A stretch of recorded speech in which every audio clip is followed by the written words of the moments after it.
దేవుడిచ్చినటువంటి వరం మరి కేసీఆర్ గారు, తెలంగాణ సమాజానికి దేవుడిచ్చినటువంటి వరం కేసీఆర్ గారు.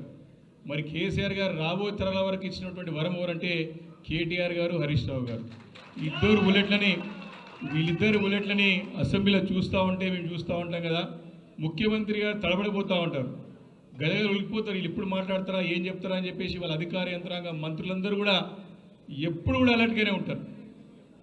వారు అధికారంలో ఉన్నా వారి యొక్క ఆహభావాలు కానీ వారి మాట తీరు కానీ ఎప్పుడు కూడా వాళ్ళు ఇంకా అపోజిషన్ పార్టీలు ఫీల్ అవుతారు, ఇంకా మన అధికారంలో ఉంటే ఉంటారు. అయితే వాస్తవానికి ప్రజలు కూడా అట్లే అనుకుంటున్నారు.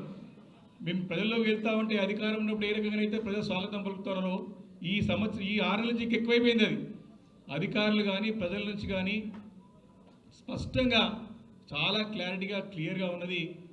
భవిష్యత్తు ఖచ్చితంగా మళ్ళీ కేసీఆర్ గారి నాయకత్వం బీఆర్ఎస్ పార్టీదని చెప్పి ప్రజలు బలంగా నమ్ముతున్నారు, విశ్వసిస్తున్నారు. కాబట్టి మనందరం కూడా ఈ సందర్భంగా ఈ యొక్క మంచి శుభ సందర్భం, ఈ సందర్భంగా అందరం కూడా ఇప్పుడు చూస్తూ ఉన్నాం ప్రపంచవ్యాప్తంగా తెలంగాణ సమాజం ఎక్కడున్నా సరే ఈరోజు ఘనంగా పండుగ జరుపుకుంటూ మరి ఆ దేవుడు కేసీఆర్ గారు లాంటి నాయకుడిని మాకు అందించి తెలంగాణ రాష్ట్రాన్ని సాధించి పెట్టినారు.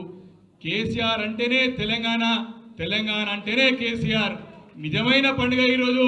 నిజంగా రాష్ట్ర అవతరణ దినోత్సవం నిజమైన పండుగ ఎక్కడ జరుగుతుందంటే పెరేడ్ గ్రౌండ్లో కాదు, బీఆర్ఎస్ భవన్లో జరుగుతుంది, డల్లాస్లో జరుగుతుంది తప్ప పెరేడ్ గ్రౌండ్లో జరుగుతలేదు. కాబట్టి ఆత్మ అంతా తెలంగాణ ఆత్మ అంటేనే కేసీఆర్ గారు, బీఆర్ఎస్ పార్టీ.